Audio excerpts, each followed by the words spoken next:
സാമ്പത്തിക വിദഗ്ധ doctor Mary George ഒപ്പമുണ്ട്. മാഡം, ഈ വൈദേശിക വെല്ലുവിളികൾക്കിടയിലും ഇന്ത്യയുടെ ആഭ്യന്തര സമ്പദ് വ്യവസ്ഥ ശക്തവും സുസ്ഥിരവുമാണ് എന്നാണ് ധനമന്ത്രി നിർമ്മല സീതാരാമൻ കഴിഞ്ഞ ദിവസം പറഞ്ഞത്. എന്നിട്ടും ഈ വിദേശ നാണ്യത്തിൽ, അതായത് ഈ ഫോറക്സിൽ എന്തിനാണ് നിയന്ത്രണം കൊണ്ടുവരുന്നത് കേന്ദ്ര സർക്കാർ? ഫോറക്സ് റിസർവ്, മൂന്നാമത്തെ എഫ് നിർമ്മല സീതാരാമൻ കഴിഞ്ഞ ദിവസം ഉപയോഗിച്ച 3F എന്ന് പറഞ്ഞ മൂന്നാമത്തെ F forex reserve, foreign exchange reserve ആണ് ഉദ്ദേശിക്കുന്നത്. അതായത് നമ്മുടെ കറൻസി പേപ്പർ കറൻസി ആണല്ലോ. സാധാരണ രീതിയിൽ പേപ്പർ കറൻസി ആർക്കും അംഗീകരിക്കാൻ പറ്റില്ല, യാതൊരു മൂല്യവുമില്ല. ഒരു പീസ് പേപ്പറിൽ മഹാത്മാഗാന്ധിയുടെ രൂപവും ചില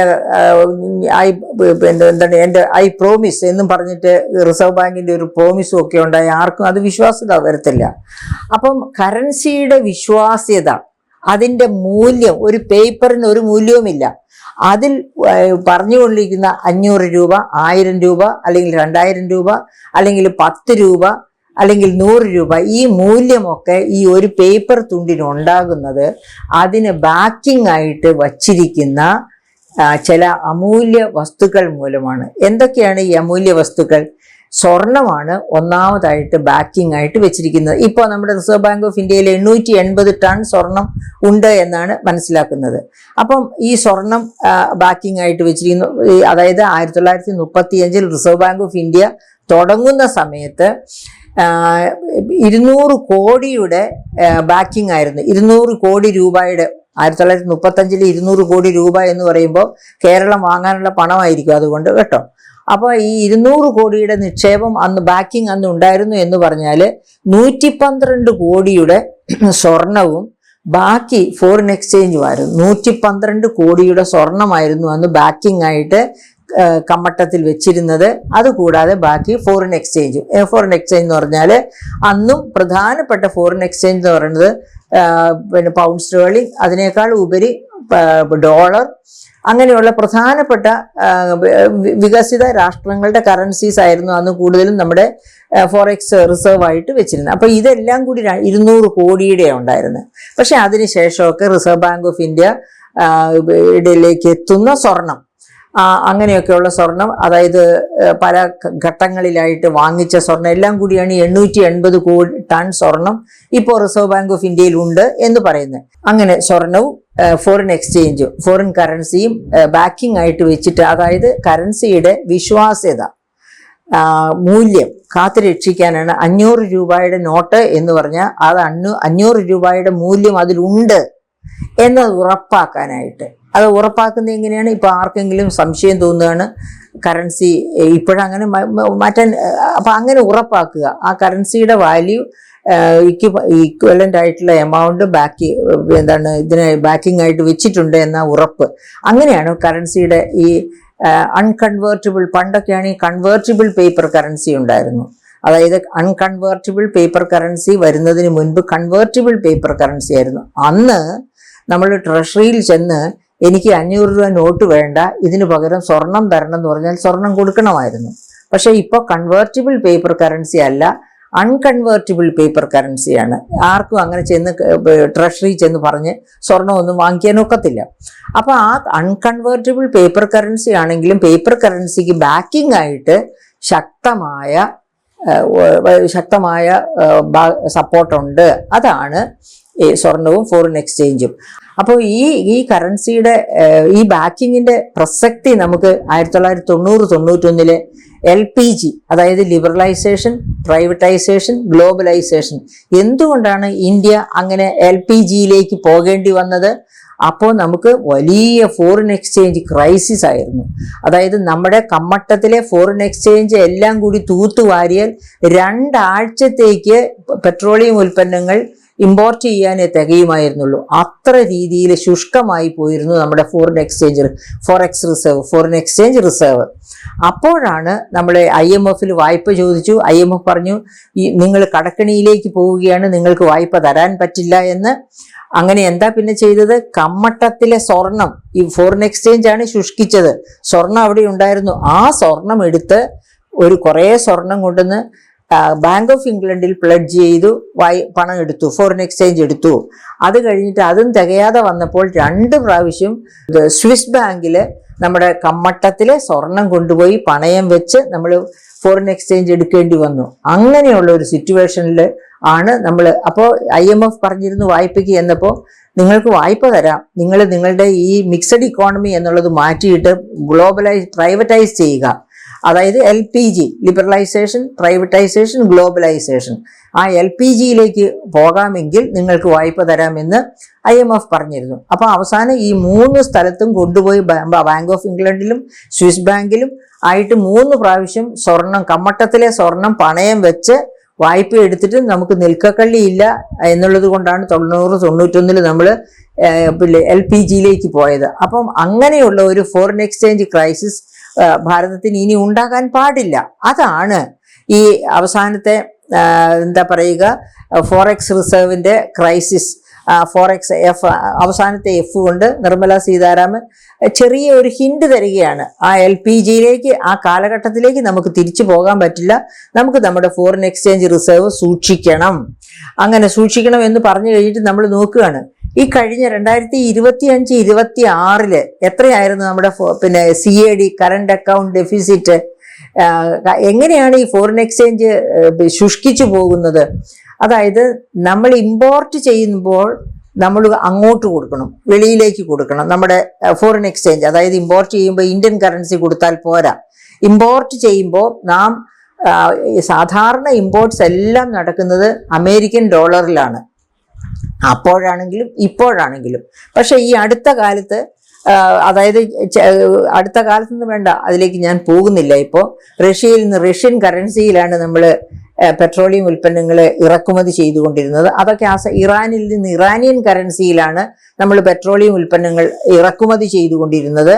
അത് ഡോളറിലല്ല എന്നുള്ള ഒറ്റ കാരണം കൊണ്ട്, അതൊരു പ്രധാനപ്പെട്ട കാരണമാണ് അമേരിക്ക ഇപ്പോൾ ഇറാനെ ആക്രമിച്ചതും അമേരിക്ക ഇന്ത്യയോട് പിണങ്ങിയത്. ഇന്ത്യയോട് പിണങ്ങി എന്തിനാണ്? ഇറാനിൽ നിന്ന് നമ്മൾ എണ്ണ വാങ്ങുന്നു, അതിനേക്കാൾ ഉപരി റഷ്യയിൽ നിന്ന് നമ്മൾ എണ്ണ വാങ്ങുന്നു. ഈ 2 രാജ്യങ്ങളിൽ നിന്ന് വാങ്ങുമ്പോൾ അമേരിക്കയ്ക്ക് എന്ത് കെറിവിന്റെ കാരണം എന്താണ്? ആ 2 രാജ്യങ്ങളിൽ നിന്ന് വാങ്ങുന്നത് അവരവരുടെ കറൻസിയിലാണ്, അമേരിക്കൻ ഡോളറിലല്ല. എന്ത് പറഞ്ഞുകൊണ്ടായിരുന്നു ഇയാള് ട്രംപ് ഭരണത്തിൽ വന്നത്? Make America great again. അത് മാത്രവുമല്ല, അമേരിക്കൻ ഡോളറിനെ സ്ട്രോങ്ങസ്റ്റ് കറൻസി ആക്കുക. അമേരിക്കൻ ഡോളറാണ് എപ്പോഴും സ്ട്രോങ്ങസ്റ്റ്.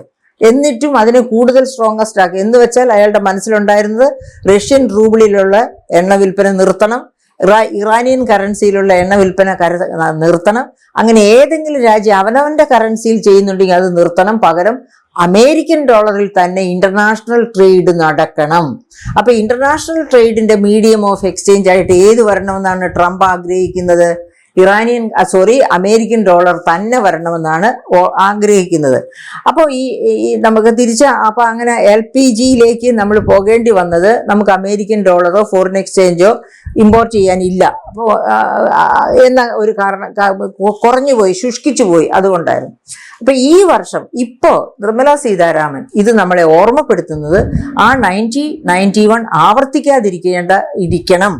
ആ ഭയം, അതായത് ഇപ്പം പ്രധാനമന്ത്രിയും പറയുന്നു, നിർമ്മല സീതാരാമനും പറയുന്നു, ഇവർ 2 പേരും പറയുമ്പോൾ നമ്മൾ വളരെ ആകാംക്ഷാഭരിതരാകേണ്ടതാണ്. കാരണം 90-91 പോലത്തെ ഒരു അവസ്ഥയിലേക്ക് നമ്മുടെ ഫോറിൻ എക്സ്ചേഞ്ച് പൊസിഷൻ മാറിയില്ലെങ്കിൽ ഇങ്ങനെ ഒരു വാർണിംഗുമായിട്ട് നിർമ്മല സീതാരാമൻ മുമ്പോട്ട് വരുമെന്ന് എനിക്ക് തോന്നുന്നില്ല.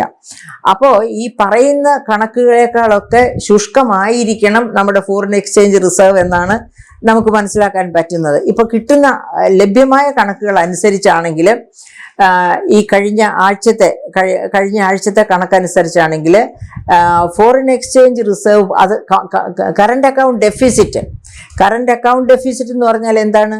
കറണ്ട് അക്കൗണ്ട് ഡെഫിസിറ്റ് എന്ന് പറഞ്ഞാൽ നമ്മൾ ഇമ്പോർട്ട് ചെയ്യുന്നു, എക്സ്പോർട്ട് ചെയ്യുന്നു.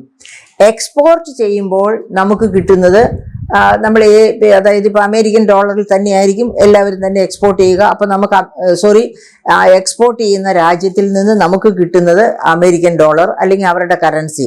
പൗണ്ട് സ്റ്റേർലിംഗ് ആണെങ്കിൽ പൗണ്ട് സ്റ്റേർലിംഗ്, അതൊക്കെ നമ്മുടെ ഫോറിൻ എക്സ്ചേഞ്ച് ശേഖരത്തിലേക്കാണ് വരിക. ഇമ്പോർട്ട് ചെയ്യുമ്പോൾ നമ്മൾ കൊടുക്കേണ്ടത് ഏത് കറൻസിയിലാണ്? അമേരിക്കൻ ഡോളറിലാണ് സാധാരണ രീതിയിൽ ഇമ്പോർട്ട് ചെയ്യുമ്പോൾ നമ്മൾ അതിൻ്റെ മൂല്യം അങ്ങോട്ട് കൊടുക്കേണ്ടത്. അപ്പോൾ നമുക്ക് ഇങ്ങോട്ട് കിട്ടുന്ന മൂല്യവും അങ്ങോട്ട് കൊടുക്കുന്ന മൂല്യവും, അങ്ങോട്ട് കൊടുക്കേണ്ട മൂല്യം ഇങ്ങോട്ട് കിട്ടേണ്ട മൂല്യത്തെക്കാൾ വളരെ കൂടുതലാവുക. വളരെ കൂടുതലാകണമെന്നില്ല, ഒരു ഡോളർ കൂടുതലായാലും കറണ്ട് അക്കൗണ്ട് ഡെഫിസിറ്റ് ആണത്, $1 ഡെഫിസിറ്റ്. പക്ഷെ ഇപ്പൊ അങ്ങനെയല്ല. 25-26 0.8, അതായത് GDP-യുടെ 0.8% ആയിരുന്നു CAD, current account deficit. Current account ഡെഫിസിറ്റിനെയാണ് CAD എന്ന് പറയുന്നത്. CAD അതായത് നാം വിദേശ രാജ്യത്ത് നിന്ന് വാങ്ങിയതിന് കൊടുക്കാനുള്ളത് കൂടുതലാണ്, നാം ഇങ്ങോട്ട് വാങ്ങിച്ചതിന് കൊടുക്കാനുള്ളത് കൂടുതലാണ്, നമ്മൾ അങ്ങോട്ട് വിറ്റതിന് നമുക്ക് കിട്ടിയത് കുറവുമാണ്. അതാണ് കറണ്ട് അക്കൗണ്ട് ഡെഫിസിറ്റ്. നാം കടത്തിലാണ്, വിദേശ രാജ്യ വ്യാപാരത്തിൽ നാം കടത്തിലാണ് എന്നർത്ഥം. ആ കടം അത് GDP-യുടെ 0.8% മാത്രമായിരുന്നു 25-26. പക്ഷെ അതിപ്പോ എത്രയായിട്ട് മാറുന്നു എന്നാണ് പറയുന്നത് കണക്കനുസരിച്ച്? ഇപ്പോൾ അത് 2.2% ആയിട്ട്, ഈ 2026 അത് 2.2% ആയിട്ട്, 0.8 ആയിരുന്നത് GDP-യുടെ 0.8 എന്ന് ഓർക്കണം, അത് 2.2% ആയിട്ട് വർദ്ധിച്ചേക്കാം എന്നാണ് പറയുന്നത്. അപ്പോൾ അത് വളരെ ഗൗരവത്തിൽ എടുക്കേണ്ടതാണ്. അറൗണ്ട് 3% അതിൻ്റെ ചുറ്റുവട്ടത്തിലുമായിരുന്നു 1990-91 കാലഘട്ടത്തിൽ. അന്ന് നമ്മൾ അനുഭവിച്ചതുപോലെയുള്ള ഒരു രൂക്ഷമായ ഫോറിൻ എക്സ്ചേഞ്ച് പ്രതിസന്ധിയിലേക്ക് മൂവ് ചെയ്തുകൊണ്ടിരിക്കുന്നു. അന്നത്തെ ആവശ്യമല്ല ഇപ്പോൾ നമുക്ക് ഇന്ധനത്തിന്റെ ആവശ്യം. അപ്പൊ ഇന്ധനത്തിന്റെ ആവശ്യത്തിലേക്ക് ചുരുക്കിയാൽ നമ്മുടെ ഫോറിൻ എക്സ്ചേഞ്ച് ഡിമാൻഡ് റിക്വയർമെന്റ് ഇന്ധനത്തിലേക്ക് മാത്രം ചുരുക്കുകയാണെങ്കിൽ നമുക്ക് വലിയ പ്രതിസന്ധി ഉണ്ടാകില്ല. മറിച്ച് ആവശ്യത്തിലേറെ സ്വർണം ഇറക്കുമതി ചെയ്യുക, അതുപോലെ ഡെസ്റ്റിനേഷൻ മാരേജിന് പോവുക, അങ്ങനെ ഓരോരോ ചെലവുകൾ കൊണ്ട് ഈ ഫോറിൻ എക്സ്ചേഞ്ചിന്റെ ഡ്രെയിൻ, നമ്മുടെ കമ്മട്ടത്തിലുള്ള ഫോറിൻ എക്സ്ചേഞ്ച് കൂടുതലായിട്ട് പുറത്തേക്ക് ഡ്രെയിൻ ചെയ്തു പോകുമ്പോഴാണ് ഈ CAD ഈ 2002 2.2% ഓഫ് GDP ആയിട്ട് ഉയരാൻ സാധ്യത. ഒരുപക്ഷെ അത് അതിനേക്കാളും ഉയർന്നേക്കാം. അത് വളരെ ഗൗരവമായിട്ട് എടുക്കേണ്ട ഒരു കാര്യം തന്നെയാണ്. അതുകൊണ്ടാണ് നിർമ്മല സീതാരാമൻ ഫോറക്സ് റിസർവ് മൂന്നാമത്തെ F-നെ പറ്റി ഇത്ര വലിയ ഒരു വാർണിംഗ് തന്നിരിക്കുന്നത്. തീർച്ചയായിട്ടും ആ വാർണിംഗ് വളരെ ഗൗരവത്തിൽ തന്നെ എല്ലാവരും കാണേണ്ടതാണ്. അങ്ങനെ കണ്ടുകൊണ്ട് തന്നെ നേരത്തെ കഴിഞ്ഞ ആഴ്ച ബഹുമാനപ്പെട്ട പ്രധാനമന്ത്രി മോദി പറഞ്ഞപ്പോൾ നമ്മൾ സ്വർണ്ണ ഇറക്കുമതി എന്താ ഇങ്ങനെയൊക്കെ എന്ന ഒരു രീതിയിലാണ് പലരും അതിനെ കണ്ടത്. അപ്പോൾ ഈ ഫോറക്സ് റിസർവിൽ വലിയ ഇടിവുണ്ടാകുന്നു, ഫോറക്സ് റിസർവ് ഇടിയുന്നു എന്ന് വെച്ചാൽ CAD കൂടുന്നു, കറണ്ട് അക്കൗണ്ട് ഡെഫിസിറ്റ് കൂടുന്നു. അതായത് നമ്മുടെ വിദേശ വ്യാപാര കമ്മി വർദ്ധിക്കുന്നു. ആ വ്യാപാര കമ്മി വർദ്ധിച്ചു വന്നാൽ നമുക്ക് ഇന്ധനം ഇറക്കുമതി ചെയ്യാൻ ഫോറിൻ എക്സ്ചേഞ്ച് റിസർവ് ഇല്ലാത്ത ഒരവസ്ഥ വന്നുകൂടായികയില്ല. അതിന് ബുദ്ധിമുട്ടുണ്ടായാൽ അത് ഇതിനേക്കാൾ വലിയ ആഭ്യന്തര പണപ്പെരുപ്പത്തിനും ഒക്കെ കാരണമായി തീരും. അപ്പൊ അങ്ങനെ ഒരു ദുരന്തത്തിലേക്ക് വഹിക്കപ്പെടാതിരിക്കണം. അതുകൊണ്ടാണ് നേരത്തെ പ്രധാനമന്ത്രി തന്നെ ഒരു വാർണിംഗ് തരുന്നു, അതിനുശേഷം ഇപ്പോൾ നിർമ്മല സീതാരാമനും വാർണിംഗ് തരുന്നു. അപ്പോൾ ഫോറിൻ എക്സ്ചേഞ്ച് റിസർവ് എങ്ങനെ യൂസ് ചെയ്യണം എന്നുള്ളതിനെ പറ്റി, അതായത് നമുക്ക് മാറ്റിവെക്കാവുന്ന എല്ലാത്തരം ഫോറക്സ് ചെലവുകളും ഫോറിൻ എക്സ്ചേഞ്ചിന്റെ ചെലവുകളും മാറ്റിവെക്കുക. സ്വർണം വാങ്ങൽ നമുക്ക് മാറ്റിവെക്കാവുന്നതാണ്, അടിയന്തര ആവശ്യമുള്ള ഒന്നല്ല. അതുപോലെ തന്നെ ഡെസ്റ്റിനേഷൻ മാരേജസ് മാറ്റിവെക്കാവുന്നതാണ്.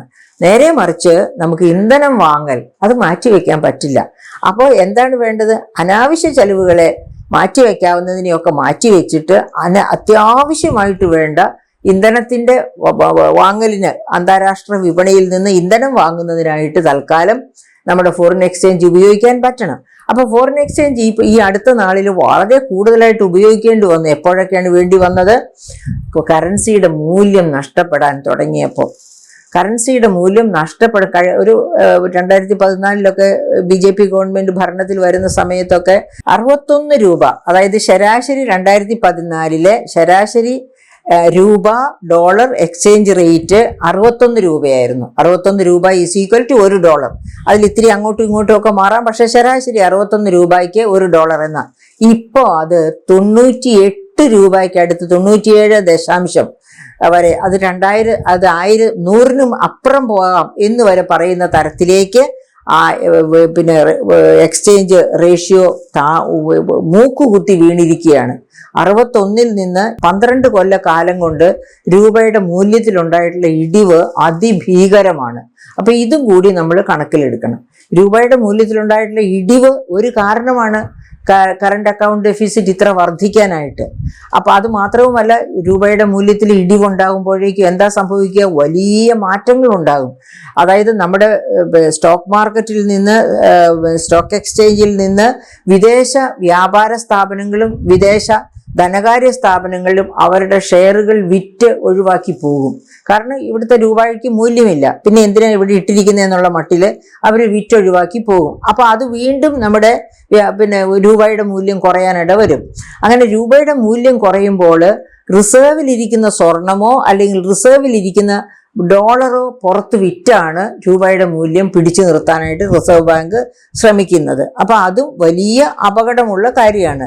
രൂപയുടെ മൂല്യം പിടിച്ചു നിർത്താൻ വേണ്ടി കമ്മട്ടത്തിലിരിക്കുന്ന സ്വർണമോ അല്ലെങ്കിൽ കമ്മട്ടത്തിൽ ഉള്ള റിസർവ് ആയിട്ട് വെച്ചിരിക്കുന്ന ഡോളറോ കൊടുക്കേണ്ടി വരിക. അപ്പൊ ഇതൊക്കെ അവോയ്ഡ് ചെയ്യുന്ന ഏറ്റവും നല്ലത് തൽക്കാലം, അതായത് നമ്മുടെ കറൻസിയുടെ വാല്യൂ ഇങ്ങനെ ഫ്ലക്ച്വേറ്റ് ചെയ്തുകൊണ്ടിരിക്കുന്നു എന്നതോ ഒരു കാര്യം, യുദ്ധം നടന്നുകൊണ്ടിരിക്കുന്നു എന്നുള്ളത് രണ്ടാം. യുദ്ധം വന്നതാണ് ഒരു പക്ഷേ ഇതിന് എല്ലാത്തിൻ്റെയും പ്രധാനപ്പെട്ട കാരണം എന്ന് വേണം നമുക്ക് വിചാരിക്കാൻ. അത് മാത്രമൊന്നും അല്ല, നമുക്കിപ്പോൾ ഇവിടെ വളരെ കൃത്യമായിട്ട് പറയാൻ പറ്റാത്ത ഒരുപാട് കാര്യങ്ങൾ ഹിഡൻ ആയിട്ട് ഇതിനകത്ത് ഹിഡൻ അജണ്ടകളുണ്ട്. ഉദാഹരണം, ഇന്ത്യയെ വലിയൊരു ടെക്നോളജി ഹബ്ബാക്കും, ഒരു എഡ്യൂക്കേഷൻ ഹബ്ബാക്കും, ഒരു ഇൻവെസ്റ്റ്മെന്റ് ഹബ്ബാക്കും, തൊഴിൽ ഇഷ്ടം പോലെ സൃഷ്ടിക്കപ്പെടും എന്നൊക്കെ നരേന്ദ്രമോദി കഴിഞ്ഞ 12 വർഷമായിട്ട് മോദി ഗവൺമെന്റ് പറയുന്നുണ്ട്. പക്ഷെ ഇതൊന്നും സംഭവിക്കുന്നില്ല എന്നുള്ളത് കൊണ്ട് തന്നെ നമ്മുടെ രൂപയുടെ മൂല്യം ഇടിഞ്ഞു പോകും. നമ്മുടെ അതുകൊണ്ടാണല്ലോ ഇവിടെ നിന്ന് ഈ പറയപ്പെട്ട, അതായത് ഒരുപാട് ബ്രെയിൻ ഡ്രെയിൻ ഉണ്ടാകുന്നത്. ഏറ്റവും കൂടുതൽ ബ്രെയിൻ ഡ്രെയിൻ ഉണ്ടാകുന്നത് ഗുജറാത്തിൽ നിന്നാണെന്ന് ഓർക്കണം. അത് കഴിഞ്ഞാൽ മഹാരാഷ്ട്രയിൽ നിന്നാണ്, പിന്നെ തമിഴ്നാട്ടിൽ നിന്നാണ്. 4ാം സ്ഥാനം മാത്രമേ കേരളത്തിനുള്ളൂ ബ്രെയിൻ ഡ്രെയിനിന്റെ കാര്യത്തിൽ. അപ്പൊ ഈ ബ്രെയിൻ ഡ്രെയിൻ ഒക്കെ ഉണ്ടാകുന്നത് എന്തുകൊണ്ടാണ്? ബഹുമാനപ്പെട്ട പ്രധാനമന്ത്രി നരേന്ദ്രമോദി ആദ്യ ബജറ്റിൽ മുതൽ പറയുന്ന ഓഫേഴ്സ്, ഞാൻ ഇന്ത്യയെ ഇങ്ങനെയാക്കും, വികസിത ഭാരത്, അതിനെ ഈ തരത്തിലൊക്കെയാണ് വളർത്തിക്കൊണ്ടുവരാൻ പോകുന്നത്. ഇവിടെ ടെക്നോളജി ഭയങ്കരമായിട്ട് വളരും, ടെക്നോളജി ബൂം ഉണ്ടാകും, ട്രെയിനിങ് ബൂം ഉണ്ടാകും, അതുപോലെ തന്നെ ഇൻവെസ്റ്റ്മെന്റ് ബൂം ഉണ്ടാകും. അങ്ങനെ അതായത് മെയ്ക്ക് ഇൻ ഇന്ത്യ, അതൊക്കെ വലിയ ആരവത്തോടു കൂടി പറഞ്ഞുകൊണ്ടിരുന്ന, പക്ഷെ ഇതൊന്നും പച്ച പിടിക്കുന്നില്ല. ഇവിടെ അൺഎംപ്ലോയ്മെന്റ് ആണ് ഇപ്പോൾ രൂക്ഷമായിട്ടുള്ളത്. അപ്പൊ അങ്ങനെയൊക്കെയുള്ള, അതായത് ഗവൺമെന്റ് പറയുന്നതും മേനി നടിക്കുന്നതും ആക്ച്വലി സംഭവിക്കുന്നതും തമ്മിൽ ഒരുപാട് അന്തരമുണ്ടാവുക. ആ അന്തരമുണ്ടാകുമ്പോഴാണ് foreign institutional investors, foreign portfolio investors ഇവരൊക്കെ ഇന്ത്യയിലെ ഇൻവെസ്റ്റ്മെന്റ്സ് വിറ്റൊഴിക്കുന്നത്. അതാണ് ഇത് കുറേ ഇപ്പോൾ ഇവരുടെ യുദ്ധം ട്രംപ് ഭരണത്തിൽ വന്നതിന് ശേഷമുള്ള നമ്മുടെ സ്റ്റോക്ക് മാർക്കറ്റിന്റെ കഥയൊന്ന് എടുത്ത് നോക്കിയാൽ അറിയാം. എത്ര ലക്ഷം കോടിയുടെ ഷെയറുകളാണ് സ്റ്റോക്ക് മാർക്കറ്റിൽ നിന്ന് വിറ്റൊഴിവായി പോയിരിക്കുന്നത് എന്ന്. അപ്പൊ ഇതിന്റെ ഒക്കെ പ്രധാനപ്പെട്ട കാരണം വെസ്റ്റ് ഏഷ്യയിലെ ക്രൈസിസ് പോലെ തന്നെ ഇന്ത്യയിൽ ബജറ്റുകളിലൂടെ പറയുന്നതൊന്നും പ്രാവർത്തികമാകുന്നില്ല. അതുകൊണ്ടുകൂടിയാണ് ഇങ്ങനെയൊക്കെ സംഭവിച്ചുകൊണ്ടിരിക്കുന്നത്. അപ്പൊ ഈ ദുരൂഹതകളൊക്കെ ഉള്ള ഒരു സാഹചര്യത്തിലാണ് ഈ 3F നമ്മൾ അനലൈസ് ചെയ്യേണ്ടത്. 3F അനലൈസ് ചെയ്യേണ്ടതാണ്. ഇത് 3ഉം ഇന്ത്യയുടെ വികസനത്തിലേക്കുള്ള യാത്രയെ വലിയ തോതിൽ ബാധിക്കാൻ സാധ്യതയുള്ളതാണ്.